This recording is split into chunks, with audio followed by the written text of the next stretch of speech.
Existe uma mentira contada dentro do sistema religioso que fala que o casamento, para ser aceito, ele tem que ser feito em um cartório ou uma igreja.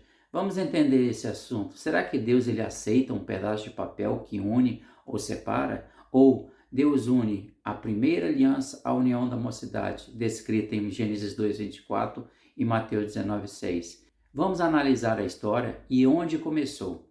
Vamos começar com a Revolução Francesa no período de 5 de maio de 1789 a 9 de novembro de 1799, o esquema da organização social na França antes da Revolução Francesa, que divide em clero, nobreza e povo. Anos depois, o casamento civil passou a existir em 1836 na Europa e no Brasil tornou-se possível no governo de Marechal Deodoro da Fonseca, em janeiro de 1890.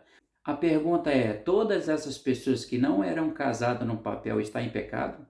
A história conta que o primeiro casamento civil em cartório ocorreu naqueles períodos. A pergunta que eu faço aos senhores é o seguinte: casamento que foram antes desse período, todos estavam em fornicação ou em pecado?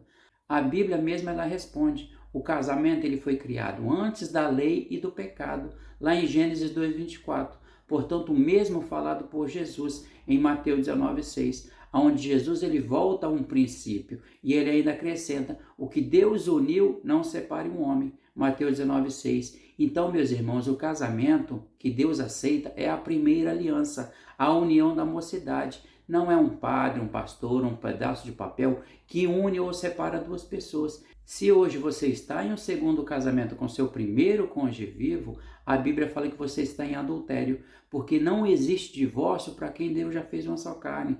Pois o texto é claro: vivendo o primeiro cônjuge, serão chamados de adúlteros se forem de outro, mas morto estão livres. Os textos estão lá em 1 Coríntios 7:39, Romanos 7:3. Se você ainda tiver dúvidas sobre esse assunto, leia 1 Coríntios 7:11, que lá fala: se porém se apartar, que fique sem casar. Se você quiser formalizar esta união da primeira aliança, a união da mocidade, nas leis dos homens, dentro de um cartório, não tem problema nenhum. Mas o casamento para Deus sempre vai ser a primeira aliança, pois essa foi a primeira instituição criada por Deus, o casamento.